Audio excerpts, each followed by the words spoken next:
Hey everybody, how's it going? Today I'm going to go through a manual swap on a Honda Accord or TSX. So I have done this on my Honda Odyssey. I'll put the little link up here to the start. Yes, Honda Odyssey. So what I did was ended up pulling all the wiring out of the car, replacing it all with Honda Accord wiring. But the issue I had is I could only get a manual loom for the engine bay and the rest was auto. So pretty much I did an auto swap or manual swap on an auto, just in a little bit of a different way. But I'm gonna go through everything today on what I think are the main things that you need, the main things to look out for, and two little wiring tips on how to get the car to work properly. So I have my phone here with the first list. So this list is just everything you're gonna need to do this swap. So all the parts that I used, I'll put here, but we started with clutch pedal, and I also put in this list is brake pedal, just because your auto brake pedal is like really fat compared to your manual one, which is like the same size as the normal clutch pedal. So if you're buying a wreck or you're buying parts, try and get all of this from the same car, makes it a bit easier. But grab the brake pedal, chuck it in, and it just sorts it out, makes it look like factory, makes it way better. So along with the clutch pedal, you need to get the slave and you need to get the master cylinder, along with the lines that run from the master to the slave. Get them all, they all clip in, they all bolt in like factory, and that way it makes it nice and easy. You're not trying to, or unless you go for like EP3 master cylinder, which then gets rid of the delay valve, which is probably another good option or upgrade for this swap, which then I think some of them come with like a full braided line. You can then hide it a little bit more, make it a little bit easier, and I think it's probably a pretty good choice. So I would go that way if I was to do this again. The next, we need gearbox, we need engine loom. So I have been told you can do this with just like an auto loom and then not plug in the other things that don't come. That like the auto has extra plugs for all the sensors and bits and pieces where the manual doesn't. I've been told you can do it that way. I haven't done it that way. So in my list, I have put engine loom for a manual car, and it just goes all the way over the engine, runs all over the gearbox, plugs into a few things, and then comes through the firewall. That's the loom you need. The rest, like the one that does all of the ABS and the fuse box and everything, you don't have to worry about. You don't need them. Well, not for this swap if your car is just a running normal, if your car is just a normal running automatic, you don't need to get any of the other bits. So engine loom. The other one is gearbox mounts. Just grab the gearbox mount that comes with the gearbox that you buy. Makes it nice and easy. They all should bolt in. If I'm wrong, post down below, but I'm pretty sure all the manual gearboxes are a little bit different, but the mount that bolts onto the gearbox does change. So just get a similar to year gearbox or same model as what you're doing, makes it easy. This also, is for a CL9. I don't know about the later models of the CU2, but CL9, I have tested this on a couple of cars. I've had a couple of people I've helped out online, and it has been exactly the same, but any later model cars I'm not 100% sure about, things might change. So next is the intermediate shaft. So on mine, I had an auto box, an engine, I pulled it off, I kept the same intermediate shaft and it didn't fit. The mounting points are a little bit off, it pushes the shaft closer to the engine and the transmission and doesn't work. So intermediate shaft from a manual car. Next, flywheel and clutch. There's so many different options. You could go and get a Lighten one, you can get a K21, which is a little bit lighter than a K24, and get a K24 clutch on there. Heaps of different options. I just went, which is the cheapest I found, was get the original flywheel off the manual engine, get it machined, new just standard clutch, go a heavy duty clutch if you want to, if you've got more power or you're thinking about getting more power. That's the way I went, nice and easy, all bolts up. You do need what's my hand doing? You do need the flywheel bolts because the auto to manual ones are a little bit different, so grab those as well. Next big one is the manual ECU. So with the ECU, you also need to get the key immobilizer, or like the little thing that goes, I'll take a little picture up here, but it goes around the key lock and it recognizes the key when it's being entered, and to make sure that it's not the wrong key, and it's going to talk to everything. So make sure you get the ECU, the immobilizer piece that goes around your key, or the key reader, that's the one. Get the ECU, key reader, and then inside the key, matched to that ECU, is a little pill. It's a tiny little, what do you call it? Like a little transmitter. If you open a normal key up, you open it, you'll see in part of it, there's a little tiny little transmitter that's just black that sits in there. It talks to those two things. It talks to the key reader and it goes, oh yep, this is the right key, turns your car on. So when you're getting it, I learned this from a wrecker. He helped me out because I had no idea about it. But if you get the ECU, the key reader, and that little thing, you don't need to change your key lock because your key lock's fine, but you need to pull the little receiver out of your key, put the receiver that matches the ECU and the key reader in, put it all together, and you should have no problems. But that's just one thing, unless actually the other option is if you went an aftermarket ECU, or if you went like a Hondata or anything like that, you could then turn it off and you would have no issues. But I did it on the cheap, and that's what I did, and made it nice and easy. Next part is, I have been told you can use an auto ECU. You just plays up, you get lights and bits and pieces. I just found it easy. For me, it was like $100, $150 for an ECU, the key reader, and the little thing, and it was perfect. I had no issues. Key in, turned on, worked, ran everything, no worries.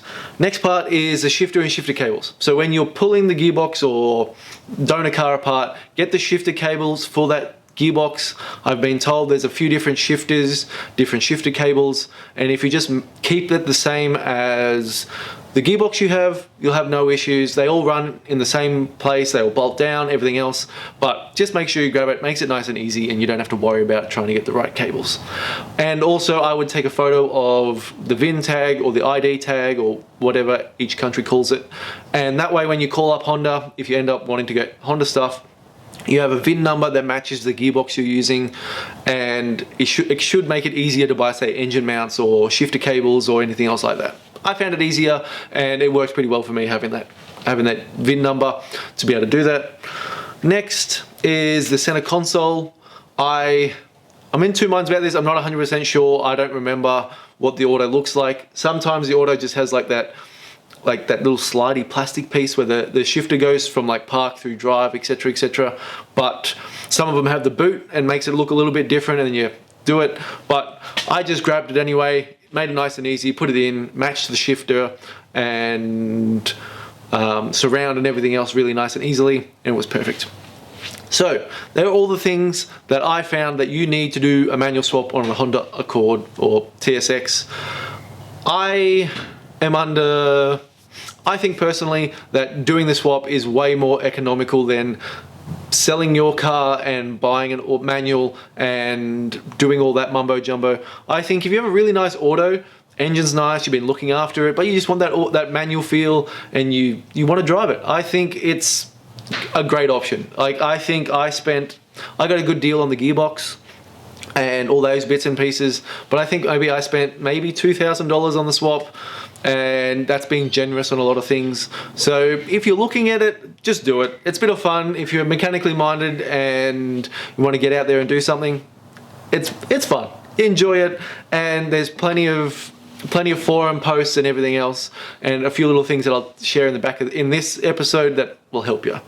So the next thing you need, so the next one is an option. So the next one is a dash. So depending on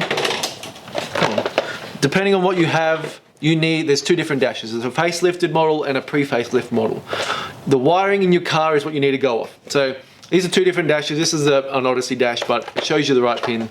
This one here is a pre-facelift dash, like a cluster connector.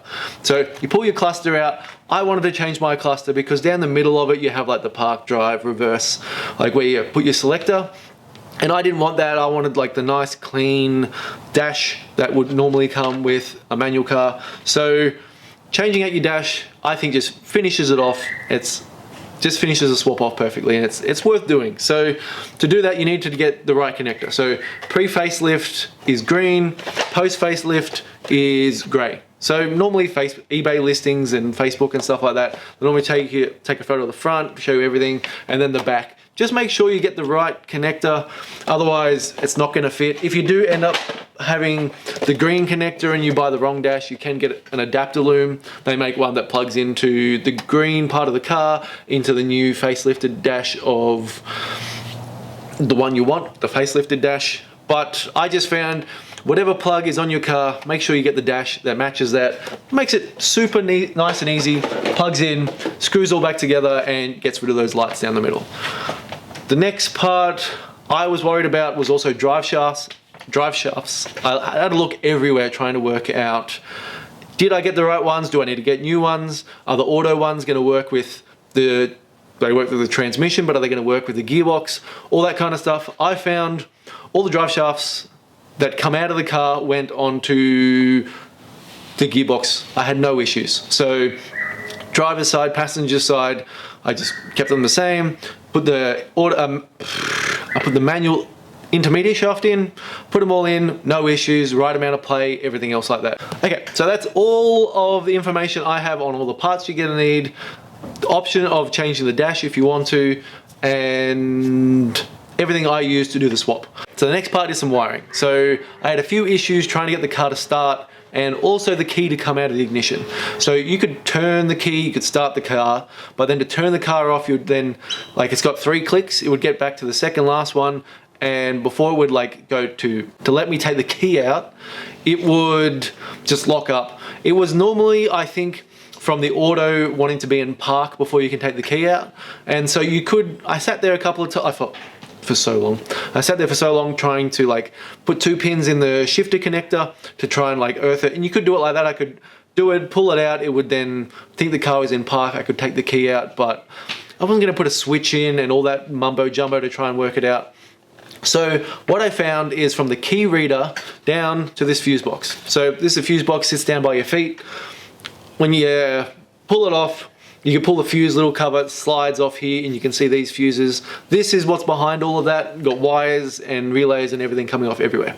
So you need to pull the A pillar trim, comes down to the driver's door near your feet, and then there's a cover, everything comes on here. Clips off pretty easy, it's just little push pin clips. So pull that off, you get to this. So we need to work on this pin here, and sitting in the car like this will sit near your feet, pointing towards you.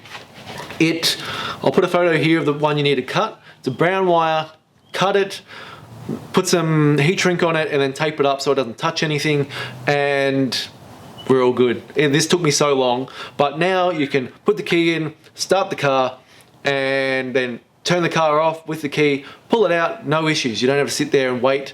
Like sometimes it would, when I was playing with the pins, you put the pin in, pull it out, you'd wait a couple of seconds, it would click, and then you could pull the key out, and it was just horrible. So this took me ages, but so much better once it's done. Next one is the starter relay. So it sits down here. From what I worked out, this all factory wiring. The starter relay would get power, it would get negative, which is the full power. It would get power going out to turn the relay on, but it wouldn't get negative coming in to tell the relay that, okay, cool, we can start now. And so I found out there was just one wire that needed to be earthed. You can either set this up to your clutch switch. I didn't. I thought I'm pretty smart. No. I thought I was smart enough to push the clutch in when your car's at a standstill and make sure it's out of gear before you start it. Like all old cars, I thought it was pretty normal to do. Some people might not like it, so you can wire up the clutch switch. So therefore, when you push the clutch in, it'll earth that relay, then you can start the car and you're all good. But I just found it easier. I chopped it and just put a little connector on it where it had a little hole. I could then just screw it to somewhere in the body. I used under the dash. The dash has like a big massive frame that sits under that bolts onto the chassis. I then just found a nice little bolt hole, bolted the eyelet that I soldered and crimped onto the wire, bolted it there, and the relay there's perfect. Therefore you could just jump in, make sure your car's out of gear or have your clutch in, start the car, and it was perfect. Big thing, it took me ages again to try and work it out, because I was like, well, everything's here, I have power, I have fuel, I could jump it at the front. Like if I got some, like if I just jumped the starter motor and then like played with the engine, like as in like turn the throttle and stuff like that, it would run. Like I just couldn't get it to run by the key, and it's all that simple little wire. It's like a bluey white, like aqua colored wire. I'll put a photo, I'll link it down the bottom as well. And it just comes out of the wiring loom that comes from the engine bay. So out of the engine bay, the loom that you just put in for your gearbox and your engine comes in. There's a wire that connects. There's ones that go into your ECU. There's ones that connect into your normal dash loom. On that loom, there's that little wire. I'll show you a photo and everything else. You should be able to find it pretty easily, and just chop it and earth it, and Bob's your uncle, and it runs. It's so good. I really enjoyed doing the build. I hope this helps anyone who's looking to do it, but just jump in and do it. Like, if you can change your clutch, or you can, like, you're a little bit mechanically minded, it's all pretty much there. There's YouTubes on clutch changes or gearbox. Jump in and watch all my videos if you want. It's pretty much the same kind of thing, other than mine's a little bit crazier. And it'll show you everything on how to do it. Like change your clutch, chuck your gearbox, put your shafts in, intermediate, drive shafts, wire everything, check the old wiring out, put the new wiring in, put your ECU in. The ECU wires in normally. So normally on the ECU you have 2 body connectors, and then on the auto you have 3, but on the manual ECU there's only 2. So you plug those in, they can't go in any other way, and plug them in. Plug the other wires that plug into your dash from the engine loom. And other big thing, sorry, almost forgot, is putting your clutch in. So on the manual, on the auto bodies, you already have the stamp for the slave, and then the 2 holes that would normally hold your master cylinder in, and you drill those out. It's a little bit funny because the way the loom has run through the dash on the auto cars kind of puts it in like a pain in the ass spot, like right where you need to put the clutch. But you can do it, just move it out of the way, drill them out, clean them, put a little bit of paint on them so you're not rust, put your pedal in, bolt your master in, and it's all perfect. It's all there, it's all marked out. You just get a hole saw and drill the 2 little ones out, and it's perfect. Nice and easy. Everything else bolts in and works. There's no funny business. And then you should have a nice manual Accord or TSX or whatever you're using. And that's gonna be it. I think I've showed you everything. I've got the wiring all done. I've got the dash if you want to change it over. I think it finishes off the look, makes it look really nice. But if you're under a really tight budget, you don't have to. It should all still work. Gearbox, parts list, everything else. I think that's gonna be it. So any questions, hit us up down below, hit us on my Facebook or my Instagram, and I'll help you out as much as I can. But I think that should be it. Hope you enjoy, and I'll talk to you guys soon. Cheers.